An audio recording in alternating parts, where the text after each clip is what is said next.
Organisé avec la Commission économique des Nations Unies pour l'Afrique, les travaux du DRC Africa Business Forum 2021 ont pour but de stimuler le développement d'une chaîne de valeur et d'un marché dynamique pour les batteries, véhicules électriques et énergies renouvelables en Afrique. Thème choisi, développer une chaîne de valeur régionale autour de l'industrie des batteries électriques, du marché des véhicules électriques et des énergies propres. Ainsi, dans son discours d'ouverture, le chef de l'État, Félix-Antoine Tshisekedi, qui a salué le projet de production de batteries électriques, a émis le vœu que les échanges entre différents participants à ce forum soient fructueux. Ainsi dit, je vous souhaite de fructueux échanges et une participation active aux débats qui seront organisés dans les différents panels. Sur ce, je déclare ouverts les travaux de DRC Africa Business Forum. Que Dieu bénisse la République démocratique du Congo, que Dieu bénisse l'Afrique. Je vous remercie. Notez que le président zambien Hakainde Hichilema prend part à ce forum. Le roi de Maroc ainsi que le président du Gabon ont tous deux dépêché leurs ministres pour les représenter. Clarifier les choses et répartir sur les nouvelles bases, tel est l'objectif principal de la visite du Premier ministre Samalou Kondé, du conseiller spécial du chef de l'État en matière de sécurité Dembosso Ebahati auprès du cardinal Fridolin Ambongo le mardi 23 novembre. L'archevêque de Kinshasa et ses hôtes ont également abordé des sujets d'actualité politique de l'heure à la base de la discorde entre l'Église catholique et le pouvoir en place, surtout au lendemain de la mise en place du bureau de la Commission électorale nationale indépendante. À en croire le cardinal Fridolin Ambongo, les choses ont été clarifiées afin de répartir sur des nouvelles bases. Pour lui, l'Église et les pouvoirs doivent travailler ensemble pour le bien-être de la population. D'abord, je suis très heureux, très honoré de recevoir les grands animateurs de notre pays, les piliers de notre institution, à part la présidence de la République.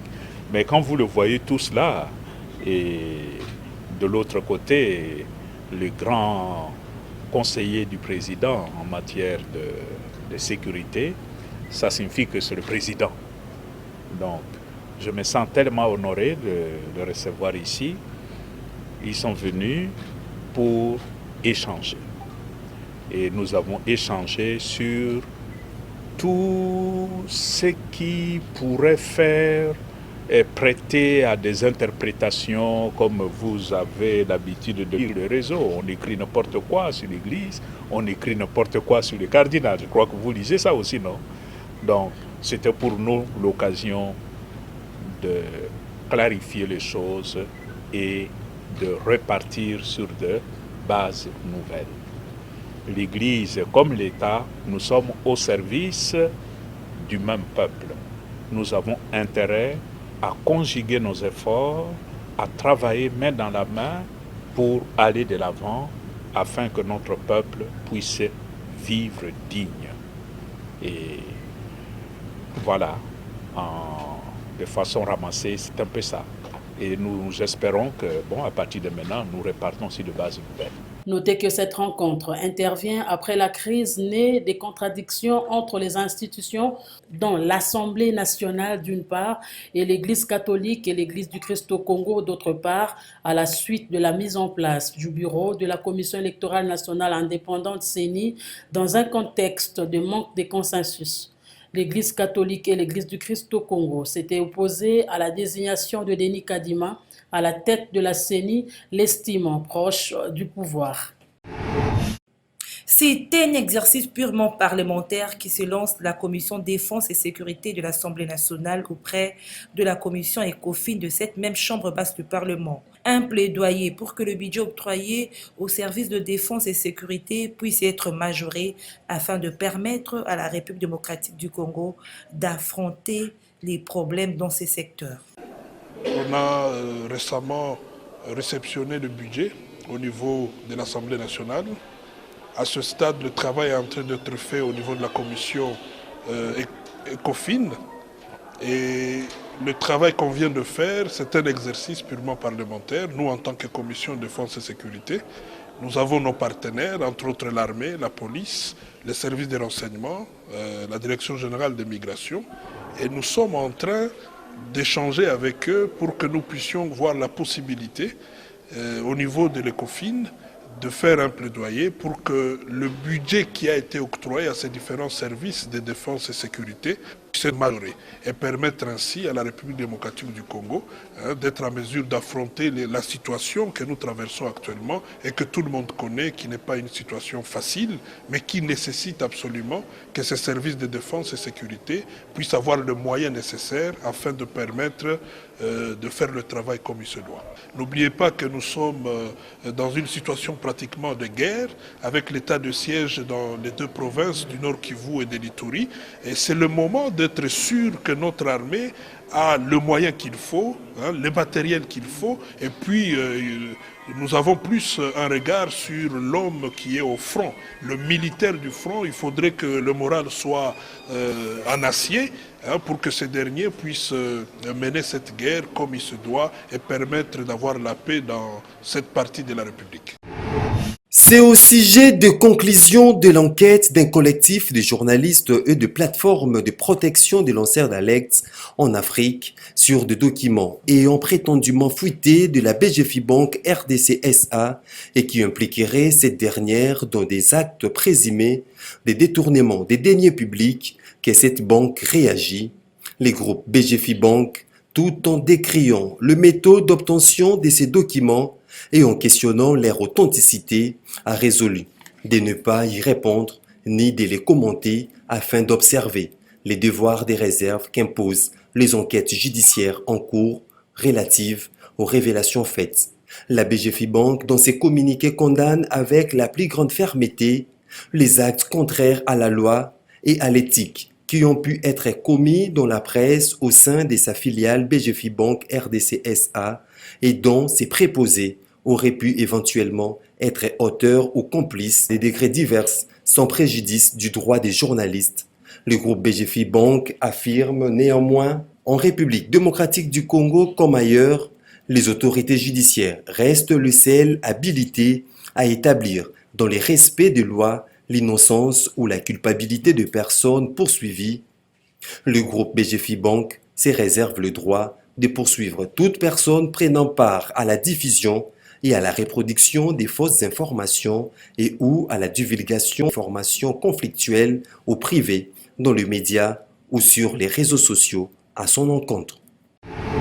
1 milliard d'arbres d'ici 2023, ce projet lancé par le chef de l'État Félix-Antoine Tshisekedi se matérialise par la vice-première ministre, ministre de l'Environnement, Développement durable, F. Bazaïba Massoudi, qui a initié une mission à travers 5 provinces de la RDC, à savoir Kasaï central, Okatanga, Chopo, Kasaï oriental et Kinshasa. Mission conduite par le directeur chef des services reboisement et horticulture, Céline Pembele, consacrée essentiellement au reboisement. À Likasi, par exemple, la population s'en joint à cette démarche d'installation de terrain, des pépinières pour la plantation. Voilà qui justifie l'engouement des demandeurs d'emploi. Chacun cherche à accomplir une tâche.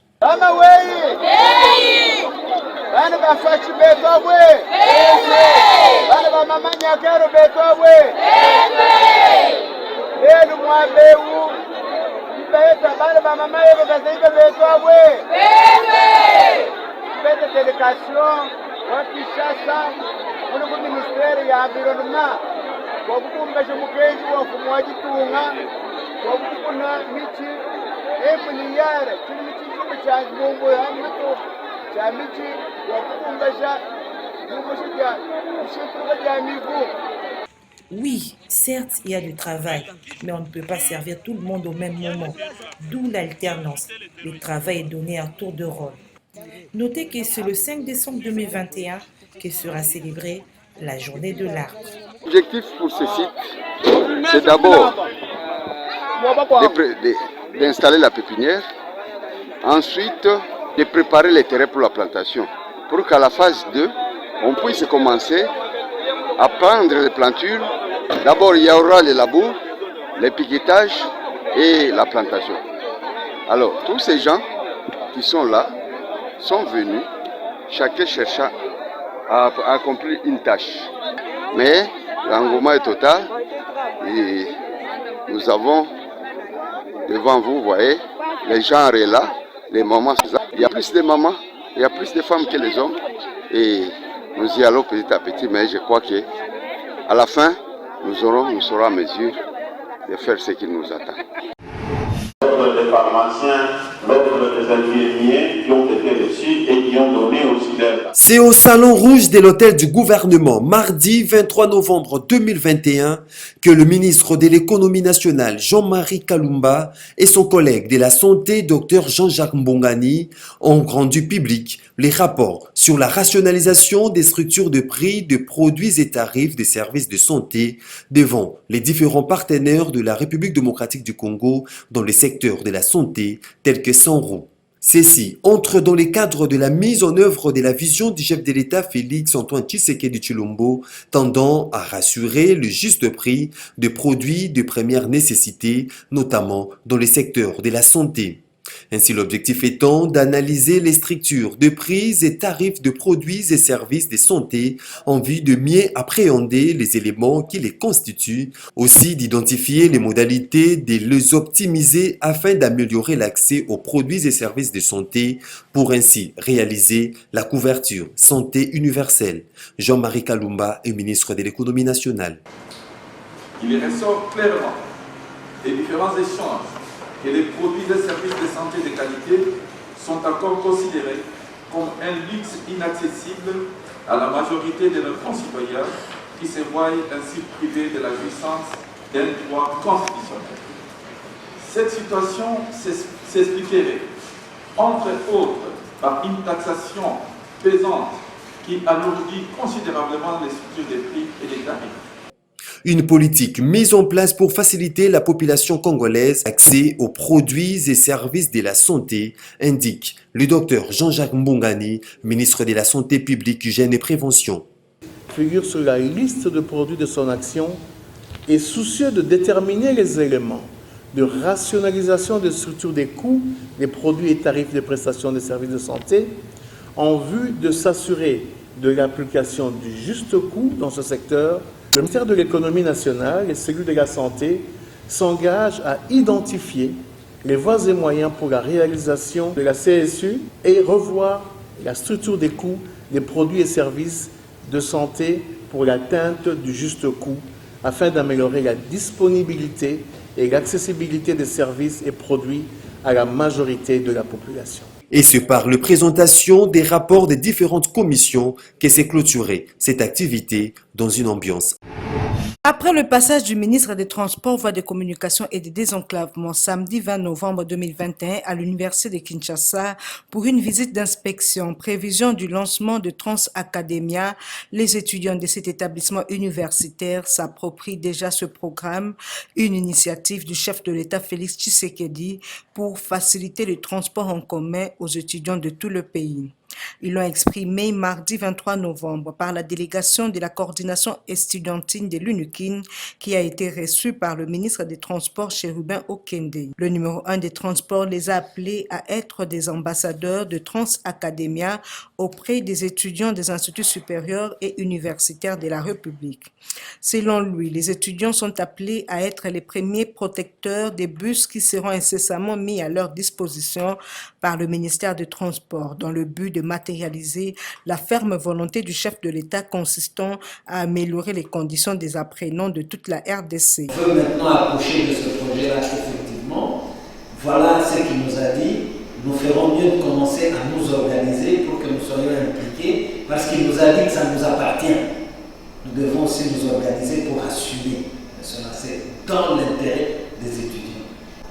L'étude de terrain faite, l'étude de faisabilité réalisée pour les 141 000 étudiants, 250 bus au moins. 250 bus. Jérémy Koumouna, considéré par ses collègues comme ministre des Transports des étudiants de l'UNUKIN, a rappelé à ses camarades l'objectif poursuivi en initiant ce projet. L'objet de notre rencontre avec le ministre du Transport a porté sur les stratégies à mettre en place pour penser sur la bonne gestion des de Trans Academia. Alors, avec le ministre, nous avons également échangé sur le projet que nous allons d'ici là bientôt mettre en place. Mais aussi, nous avons parlé avec le ministre. Le ministre nous a instruit, en fait, de créer un bloc des représentants des étudiants qui vont commencer à réfléchir ensemble avec lui, les ministres, pour pallier à ces problèmes de transport que gangrènent les universités de la République. Le programme Trans Academia sera officiellement lancé au cours de l'année académique prochaine. C'est à 35 ans que le général Joseph Désiré Mobutu est arrivé au pouvoir au Congo-Kinshasa le 24 novembre 1965, des suites d'un coup d'État militaire sans un coup de feu ni déferlante populaire. Tout était planifié, les ingrédients étaient réunis. Déjà le 13 octobre de la même année, Mobutu, qui était chef de l'armée, venait de destituer le premier ministre Évariste Kimba de son poste. Bien avant, en septembre 1960, plus de 2 mois après l'indépendance, Mobutu fomente son premier coup d'État. Quelques jours après son coup d'État de 1965, dans l'espoir de frapper les esprits, il avait prononcé un discours devant 30 000 personnes au stade Roi-Baudouin, actuel stade Tata Raphaël. Mobutu passa 4 bonnes années de guerre jusqu'à sa prise de pouvoir officielle le 24 novembre 1965. Il affirmait avoir mis fin au chaos indescriptible, aux rébellions et avoir forgé une nation. Une fois au pouvoir, Joseph Désiré Mobutu n'avait pas hésité de fermer les ambassades soviétiques et tchécoslovaques, les accusant d'ingérence du fait de leur soutien à Lumumba. Mobutu avait promis de ne régner que pendant 5 ans pour restaurer la paix avant de laisser le pouvoir aux politiques. Mais il y resta pendant 32 ans. Mobutu s'était appuyé dès 1967 sur son parti-État, le Mouvement populaire de la Révolution. Il renomme le pays Congo, puis République du Zaïre en 1961 et procède à la zaïrianisation, nationalisant les biens des entreprises étrangères et plaçant des nationaux à la tête de toutes les entreprises et industries. Il a changé son nom de baptême chrétien par celui de Mobutu Sese Seko Kuku Azabanga, qui signifie le guerrier qui va de victoire en victoire sans que personne ne puisse l'arrêter. C'est le 17 mai 1997 que le maréchal Mobutu avait été chassé du pouvoir, fuyant l'arrivée de Kinshasa de la rébellion de l'AFDEL. Il s'exile après 32 ans au pouvoir. Il meurt le 7 septembre 1997 au Maroc. C'est une nouvelle vie qui commence pour ces ex-Koulouna transférés au centre pilote de Kanyama-Kasese. Ces désormais bâtisseurs ont appris plusieurs métiers. Les uns sont devenus maçons, les autres menuisiers, d'autres encore chauffeurs mécaniciens ou agriculteurs. Une façon de traduire en acte la vision du chef de l'État, Félix Antoine Tshisekedi Tshilombo, les peuples d'abord. Les commandants du service national, le général-major Jean-Pierre Kassongo Kabouik, s'est dit comblé. Notre objectif, pendant qu'ils sont en formation, l'objectif immédiat, c'est qu'avec ces jeunes, nous sommes capables de fabriquer 1000 bancs scolaires par mois. Seulement avec le premier bataillon, pas avec l'ensemble du régiment qui est en formation. 1000 bancs, de 3 élèves chacun. Quand vous faites les calculs, vous vous rendez compte que les 1000 bancs, c'est pour scolariser 3000 élèves. Si on va faire 2 gonds, 3000 élèves dans les avant-midi, 3000 élèves dans les après-midi, donc avec le 1000 bancs que nous fabriquons par mois, nous sommes en mesure de scolariser 6000 élèves. Beaucoup reste à faire, a-t-il ajouté. Imaginez maintenant, nous diploquons cette expérience qui est au centre pilote Laurent Désiré Kabila. Dans chaque province du pays, nous avons ne fût qu'un bataillon de bâtisseurs. Quand vous faites ça par 10 ans, vous multipliez sur les 10 ans, nous serons en mesure de scolariser plus ou moins 2 à 4 millions d'élèves juste avec les bâtisseurs. Les plus heureux de tous, ce sont ces bâtisseurs complètement transformés et reconvertis en citoyens capables de contribuer au développement de leur pays.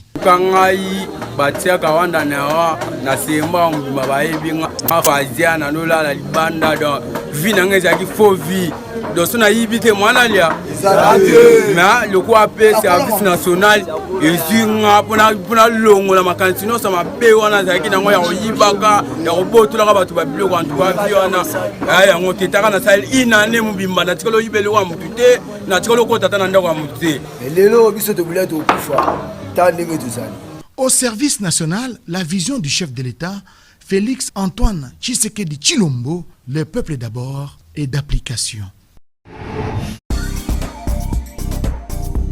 Alors qu'il est annoncé